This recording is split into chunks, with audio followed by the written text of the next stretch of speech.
ಮನೆಗೆ ಬಂದಿದ್ವಿ, ಪಾರ್ಸಲ್ ಬಂದಿತ್ತು, ಅದಕ್ಕೇನೆ ಅನ್ಬಾಕ್ಸ್ ಮಾಡೋಣ ಅಂತ.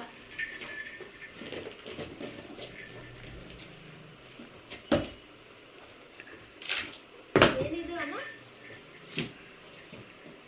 ಏನಪ್ಪ ತುಂಬ ದಿನ ಆಯಿತು ನೋಡು.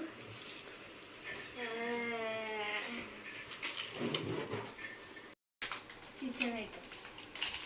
ವಾವ್, ಮಸಾಲೆ ಡಬ್ಬ. ಎಷ್ಟು 3 ಸ್ಟೆಪ್ ಬಂದಿದೆಯೇನಮ್ಮ?